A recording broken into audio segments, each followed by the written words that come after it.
Nana Akufo-Addo has called on leaders of the global community to put into full effect the provisions of Chapters 7 and 8 of the UN Charter and provide proportionate support to Africa's fight against terrorism and violent extremism. According to President Akufo-Addo, despite the considerable economic difficulties confronting ECOWAS members, 11 member states of the 15 member states of ECOWAS have made it clear their willingness to take the fight to the terrorists if they were sufficiently empowered. President Akufo-Addo was speaking on democracy and security in West Africa at the United States Institute of Peace's program on governance and peace on Thursday in Washington, D.C., USA. One of the greatest threats to our democracy has to be the proliferation and sophistication of terrorist networks in Africa. They should not only be a source of great concern to the continent of Africa, but they should also be of concern to the rest of the world. The fight against terrorism has to be a global fight. We must pull all our resources together to confront a common enemy. The resources dedicated to counterterrorism have to match the resources available to the terrorist groups. The menace caused by terrorism is such that we must share the burden of the fight to be able to incapacitate the terrorists. Our failure to do so leaves the entire world in danger of a spillover effect of terrorism and violent extremism. Comparisons, they say, are odious, but some cannot be ignored. The Russian war on Ukraine has elicited, according to my information, some $73.6 billion United States dollars in American support for Ukraine, $138.8 billion United States dollars from the European Union and its institutions. The president used the opportunity to explain the emergence and the trajectory of terrorism and terrorists in West Africa. Africa has become the center of attraction for terrorist groups which are multiplying in the region, following defeats suffered in other parts of the world. Nowhere is this more evident than in the Sahel. In addition to the numerous attacks orchestrated by these armed criminal gangs, their presence in the region fuels violence along communal and sectarian lines in countries such as we're witnessing Burkina Faso, Mali, and Niger. And in the insecurity engendered by the armed groups has resulted in rising levels of displacement of populations in many parts of the Sahel.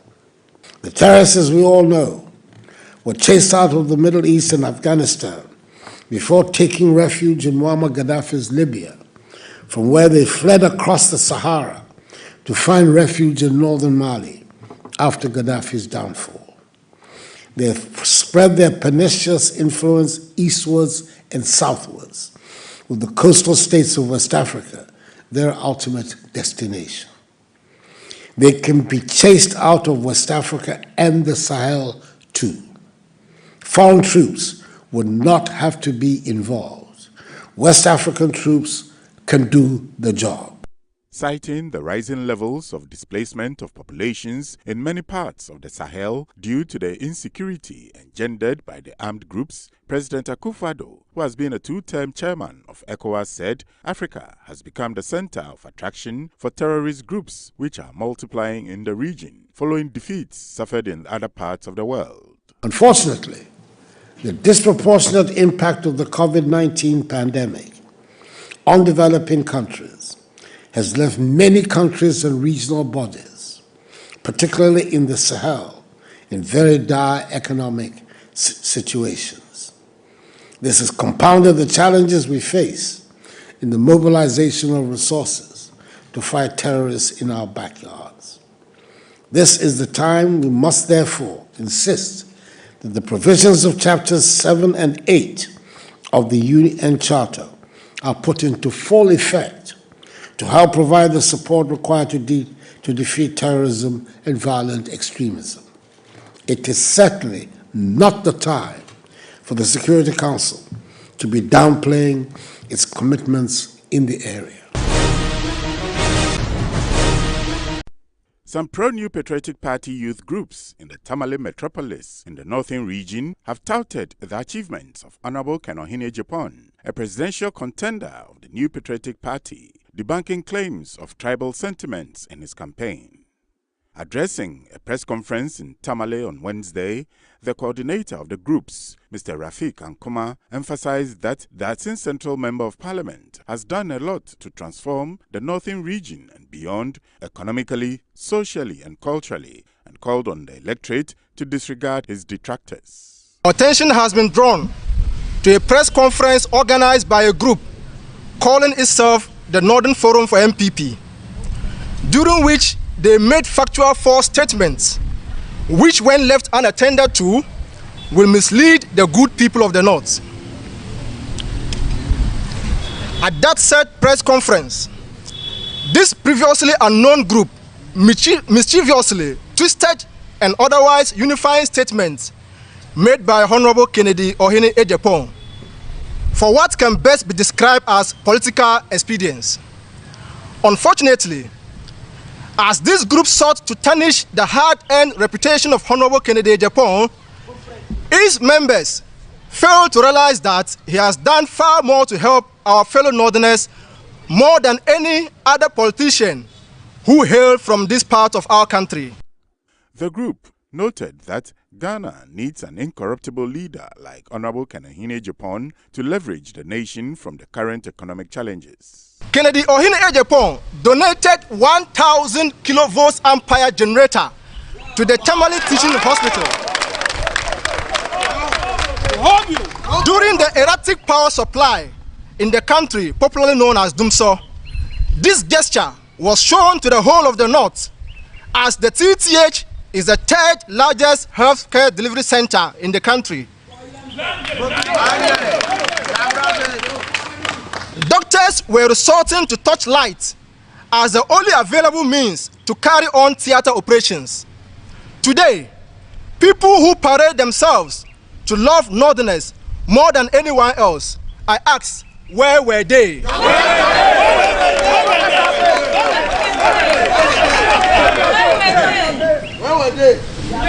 Two, it took the like of Honorable Kennedy Agyapong, who has no traces of a northern background, be it paternally or maternally, to donate hundreds of 50 kg rice and cooking oil to the feuding factions in Boku, in the Upper East region. This, he said, I am not a Mamprisi, nor a Kusasi, but I am a Ghanaian.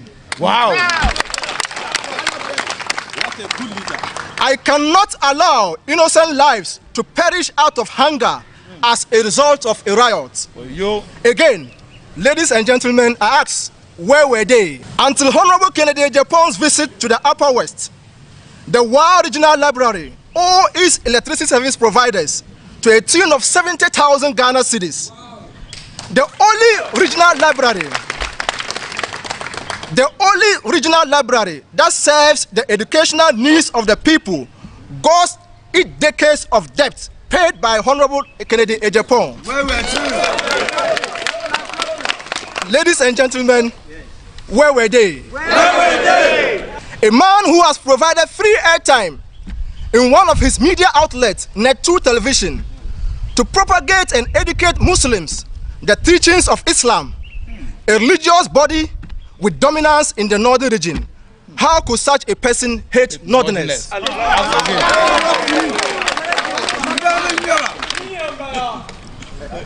5. Honorable Kennedy Agyapong has over the years employed over 7,000 employees.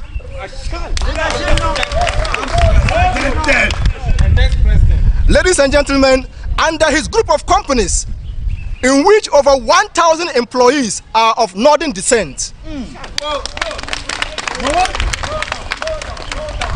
To give you a reference, one among them, named Alhaji Kudus, has the trust of Honorable Kennedy Agyapong as that of his wife. So why then would such a person tend to hate the people he keeps around himself? Why then will such a person tend to hate the people he keeps around himself?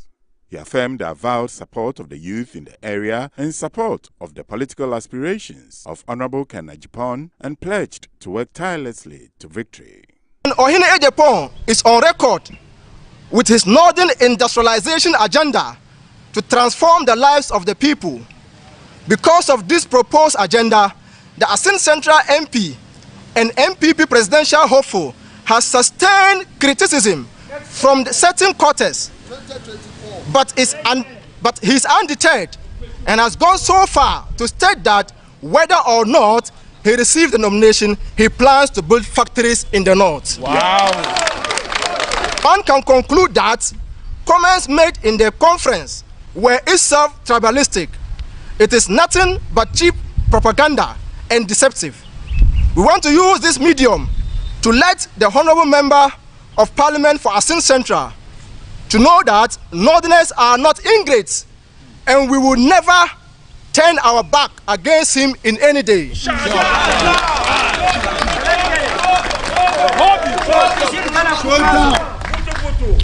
Ladies and gentlemen, we again assures him that the North shall pay him back his good deeds as he seeks to lead the New Patriotic Party and subsequently become the President of the Republic of Ghana.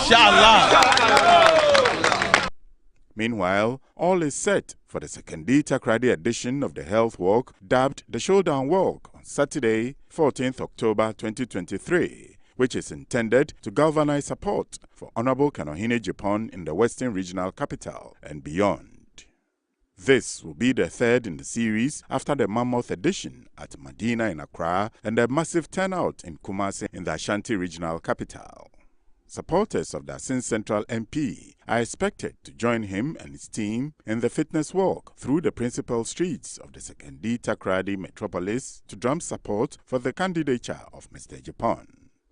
The walk will start from Kencity and end at the forecourt of the Akufo-addo School at Takoradi, where Honorable Ken Agyapong is expected to address his supporters who will throng the venue.